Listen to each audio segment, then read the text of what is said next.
প্ৰথমতে চাই লওক ফ্ৰেণ্ডসকল, ইয়াতে প্ৰথমতে আপোনালোকে দেখিব পাইছে চৰকাৰী ঘৰৰ এপ্ৰুভ লিষ্টটো কিন্তু ইতিমধ্যে আহি পৰিছে। যদিও আপোনালোকে চৰকাৰী ঘৰৰ বাবে জিঅ' টেকিং কৰিছিল, তেনে ক্ষেত্ৰত কিন্তু আপোনালোকে অতি সহজতে চেক কৰিব পাৰিব যে আপোনাৰ ঘৰখন এপ্ৰুভ হ'লে নাই, বা আপোনালোকে এই লিষ্টখন চেক কৰিব পাৰিব। তো আপোনালোকে লিষ্টখন কেনেকৈ চেক কৰিব পাৰিব সেই প্ৰচেছটো এই ভিডিঅ'ৰ জৰিয়তে আপোনালোকক দেখুওৱা হ'ব। সেই আপোনালোকে ভিডিঅ'টো সম্পূৰ্ণকৈ চাই থাকিব লাগিব বোলে পাহৰি নাযাব। জানক এতিয়া চাওক আপোনালোকে এই লিষ্টখন কেনেকৈ চেক কৰিব পাৰিব সেই প্ৰচেছটো মই আপোনালোকক দেখুৱাই আছো। অ'কে, তো আপোনালোকে ধৈৰ্য সহকাৰে ভিডিঅ'টো চাই থাকক। তো এইখিনিতে মই আৰু এটা বিষয় আপোনালোকক জনাব বিচাৰোঁ। চ' আপুনি চৰকাৰী আঁচনিসমূহৰ লগতে কিন্তু আপুনি যদি বিচাৰে ঘৰত বহি কিন্তু পাৰ্ট টাইম জব কৰি প্ৰতিদিনে আপোনাক 500 পৰা 1000 টকা এটা ইজিলি ইনকাম কৰিব পাৰিব। আৰু মই অলৰেডি ইনকাম কৰি আছোঁ, যাৰ ইনকাম প্ৰুফ মই আপোনালোকক এতিয়া দেখুৱাই আছোঁ। পেমেণ্ট প্ৰুফটোত চাই লওক, ইয়াতে কিন্তু মোৰ 31 ডিচেম্বৰ তাৰিখে ইয়াতে চাওক, মই অপেন কৰি আপোনালোকক আকৌ দেখুৱাই আছোঁ। ইয়াতে চাওক 31 ডিচেম্বৰ তাৰিখে মোৰ 17,340 টকা মোৰ বেংক একাউণ্টত ক্ৰেডিট হৈছিল। আপোনালোকে নিশ্চয় দেখিবলৈ পাইছে। এতিয়া মই এপছটো অপেন কৰি দেখুৱাই আছোঁ। চাওক মই এপছটো অপেন কৰিছোঁ, মই ট্ৰেনজেকশ্যন অপশ্যনত ক্লিক কৰিলোঁ। ট্ৰেনজেকশ্যন অপশ্যনত ক্লিক কৰাৰ লগে লগে ইয়াতে চাওক মই 25,500 টকা উইড্ৰ লগাইছোঁ। আপোনালোকে দেখিবলৈ পাইছে। আৰু এই টকাটো আহিবলৈ 10 বিজনেছ ডেজৰ ভিতৰত কিন্তু টকাটো আহি যায়। 100% টকাটো আহি যায়। বহুত সংখ্যক ভাবে যে টকা নাহে বুলি, ইয়াতে 100% টকাটো আহি যাব। 10 বিজনেছ ডেজৰ ভিতৰত টকাটো আহি যাব। আপোনালোকে দেখিবলৈ পাইছে 31 ডিচেম্বৰৰ পিছত মই 25,500 টকা অলৰেডি ইনকাম কৰিলোঁৱে। আৰু ইয়াতে চাওক মোৰ ৱালেটত এতিয়াও 26,000 টকা আকৌ জমা হৈ গৈছে। তো আপোনালোকে যদি বিচাৰে ইয়াৰ পৰা 100% ফ্ৰীত ইনকাম কৰিব পাৰিব। যদি বিচাৰে যে আপুনিও এনেকুৱাকৈ ইনকাম কৰিব মাহিলী 20,000 পৰা 30,000 টকা, তেনে ক্ষেত্ৰত এই ভিডিঅ'টোৰ ডিছক্ৰিপশ্যনত এটা ভিডিঅ' দিয়া আছে। সেই ভিডিঅ'টো চাই আপোনালোকে ৰেজিষ্ট্ৰেশ্যন কৰি ইনকাম কৰা আৰম্ভ কৰিব পাৰে। আৰু 100% ৰিয়েল 100% ফ্ৰীত আপোনালোকে ইনকাম কৰিব পাৰিব। ইয়াতে কোনো ধৰণৰ আপোনালোকে টকা লগাব নালাগে, কোনো ধৰণৰ ইনভেষ্ট কৰিব নালাগে, সম্পূৰ্ণ ফ্ৰীত ইয়াৰ পৰা ইনকাম কৰিব পাৰিব। যেনে মূল বিষয়বস্তুলৈ আগবাঢ়িছোঁ।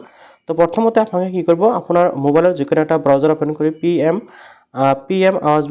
PM আৱাজ গ্ৰামীণ বুলি লিখি আপোনালোকে চাৰ্চ কৰিব লাগিব। চাৰ্চ কৰাৰ পিছত প্ৰথম যিটো আপোনালোকে ৱেবছাইট দেখিবলৈ পাইছে, এই যিটো website category wise FTO generate details, আপোনালোকে এইটো অপশ্যনত ক্লিক কৰি দিয়ক। অ'কে, যদি আপোনালোকৰ এনেকুৱাকৈ আহে হোম অপশ্যনত ক্লিক কৰিব লাগিব। হোম অপশ্যনত ক্লিক কৰাৰ পিছত আপোনালোকৰ সন্মুখত এনেকুৱাকৈ আহি যাব। এতিয়া জাষ্ট আপোনালোকে কি কৰিব লাগিব, এই যিটো অপশ্যন আছে আৱাজ সফ্ট নামৰ অপশ্যনত ক্লিক কৰিব লাগিব। দেন আপোনালোকে ইয়াতে ৰিপৰ্টছ অপশ্যন দেখিব আছে, ৰিপৰ্টছ অপশ্যনত ক্লিক কৰিব লাগিব।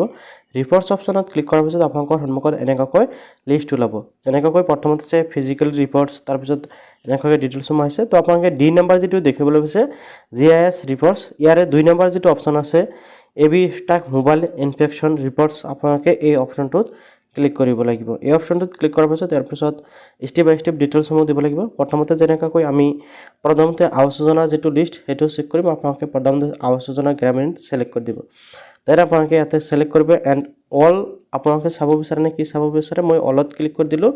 দেন আপোনালোকে ইয়াৰ পৰা আপোনালোকৰ ষ্টেটটো চেলেক্ট কৰিব লাগিব। অ'কে, ষ্টেটটো চেলেক্ট কৰাৰ পিছত ইয়াতে আপোনালোকৰ ডিষ্ট্ৰিক্ট নেমটো আহি যাব। আপোনালোকৰ যিটো ডিষ্ট্ৰিক্ট হয় ডিষ্ট্ৰিক্টৰ নেমটো এণ্টাৰ কৰি দিয়ক। ডিষ্ট্ৰিক্ট নেমটো চেলেক্ট কৰাৰ পিছত আপোনালোকৰ ব্লকৰ নেম আপোনালোকে দিব লাগিব। দেন আপোনালোকে ইয়াতে দেখিবলৈ পাব আপোনালোকৰ পঞ্চায়তৰ নেম, আপোনালোকে পঞ্চায়তৰ নেমটো আপোনালোকে এণ্টাৰ কৰিব। মই জাষ্ট ইয়াতে ৰেণ্ডমলি দি আছোঁ। আপোনালোকে তাৰপিছত পঞ্চায়তৰ নেমটো দিয়াৰ পিছত ইয়াতে চাওক তলত এটা অপশ্যন পাব শ্ব' টপ 10, তাৰপিছত 500 তেনেকৈ আছে। তো আপোনালোকে এটা অল ৰেকৰ্ড অপশ্যনত ক্লিক কৰি দিয়ক। অ'কে, অল ৰেকৰ্ড অপশ্যনত ক্লিক কৰাৰ পিছত এই যিটো এইটো ইকুৱেল কৰি দিব।